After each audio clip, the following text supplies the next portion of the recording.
एकादशी के दिन कर लीजिएगा एक तुच्छ का। पूरे वर्ष धन की कमी कभी महसूस नहीं होगी। यूं कहें तो आप अमीर हो सकते हैं यदि आप इस छोटे से काम कर लेते हैं तो। आप इस छोटी सी काम को जरूर करें। दोस्तों, हिंदू धर्म में एकादशी को सभी व्रतों में श्रेष्ठ माना जाता है। एकादशी का व्रत भगवान विष्णु को समर्पित है। मान्यता है जो व्यक्ति इस व्रत को सच्चे मन से करता है उसे उसके सभी पापों से मुक्ति मिल जाती है। एकादशी व्रत करने वाला व्यक्ति इस लोक में समस्त सुख भोग कर मृत्यु के बाद स्वर्ग में स्थान पाता है। इसके अलावा इसके प्रताप पितर भी मोक्ष को प्राप्त करते हैं। हर माह में 2 बार एकादशी का व्रत रखा जाता है, एक कृष्ण पक्ष में और दूसरा शुक्ल पक्ष में। साल में 24 एकादशी होती है। दोस्तों, सबसे पहले जान लेते हैं कि नए साल का पहला एकादशी कब है। हिंदू पंचांग के अनुसार पौष माह के कृष्ण पक्ष की एकादशी तिथि 7 जनवरी 2024 को प्रातः 12:41 शुरू होगी और अगले दिन 8 जनवरी 2024 को प्रातः 12:46 पर समाप्त होगी। दोस्तों, शास्त्रों के अनुसार सफला एकादशी का व्रत 7 जनवरी 2024 को करना श्रेष्ठ होगा। इसमें पूरे दिन एकादशी का प्रभाव रहेगा। पूजा, दान, रात्रि जागरण करने के लिए ये दिन शुभ रहेगा। सफला एकादशी के दिन सुबह 8:33 से दोपहर 12:27 तक पूजा का शुभ मुहूर्त है।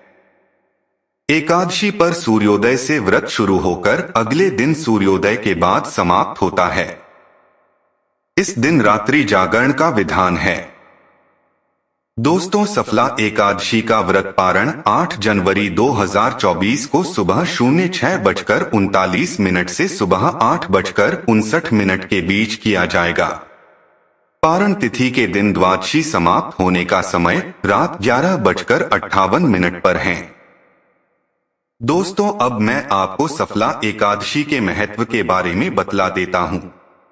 7 जनवरी 2024 को नए साल की पहली एकादशी यानी सफला एकादशी का व्रत रखा जाएगा। पौष माह के कृष्ण पक्ष में आने वाली सफला एकादशी अपने नाम स्वरूप साधक के समस्त कार्य को सफल बनाती है। इस व्रत को करने से नौकरी, व्यापार, शिक्षा संबंधी आदि क्षेत्रों में सफलता मिलती है। सफला एकादशी का व्रत कथा के बिना अधूरा माना गया है। जाने सफला एकादशी का महत्व और कथा। पौराणिक कथाओं के अनुसार प्राचीन काल में चंपावती नगरी में महिष्मान नामक एक राजा उसके 4 पुत्रों के साथ रहता था।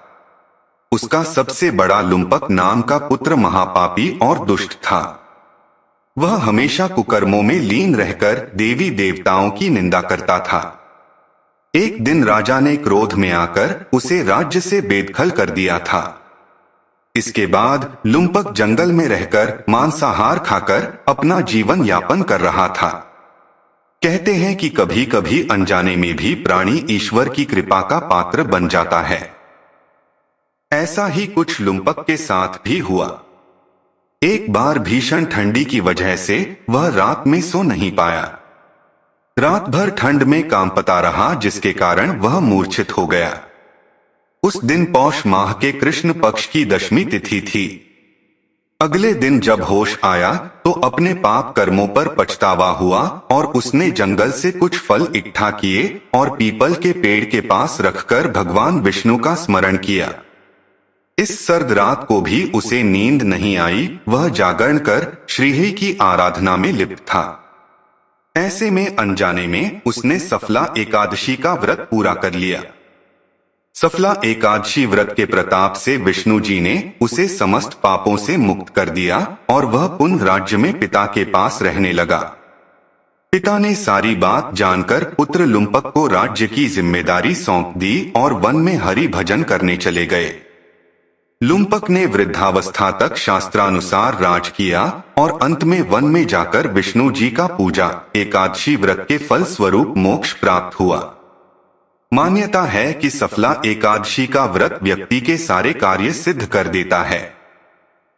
दोस्तों, अब मैं आपको बतलाने जा रहा हूँ कि सफला एकादशी के दिन कौन से उपाय करने से घर में गरीबी कभी नहीं आती है तथा मनुष्य के सभी पाप कर्म खत्म हो जाते हैं।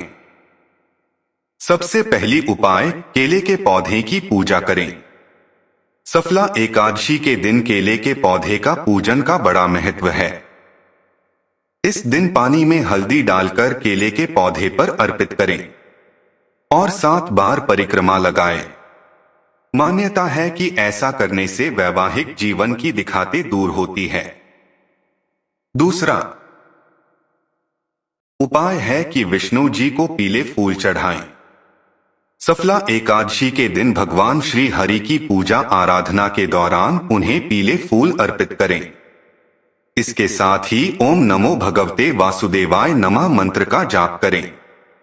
कहा जाता है कि इस उपाय को करने से अच्छे स्वास्थ्य का वरदान मिलता है। तीसरा उपाय यह है कि 9 मुखी दीपक जलाएं। नौकरी कारोबार में तरक्की के लिए सफला एकादशी के दिन विष्णु जी के समक्ष 9 मुखी दीपक को कलावे की बत्ती से प्रज्वलित करें और विष्णु सहस्त्र नाम का पाठ करें। मान्यता है कि इस उपाय को करने से बिजनेस में आ रही परेशानियां दूर होती है। और चौथी उपाय यह है कि तुलसी के पौधे की पूजा करें। धार्मिक मान्यता है कि सफला एकादशी के दिन तुलसी के पौधे की पूजा जरूर करना चाहिए। मान्यता है कि ऐसा करने से जातक की घर में सुख समृद्धि और खुशहाली आती है। तो दोस्तों, यह थी कुछ महत्वपूर्ण जानकारियां जिससे सफला एकादशी के दिन करने से मनुष्य के सारे काम में सिद्धि प्राप्त होती है और अंत में मनुष्य बैकुंठ धाम को प्राप्त करता है। उम्मीद करता हूं आज की यह जानकारी आपको अच्छी लगी होगी। यदि वीडियो अच्छा लगा है तो वीडियो को लाइक करें और कमेंट में जय श्री हरि विष्णु जरूर लिखें तथा अपने परिवारजनों के साथ शेयर करें। आपको अपना बहुमूल्य समय देने के लिए धन्यवाद। आप सभी का परिवार सदैव खुशहाल रहे।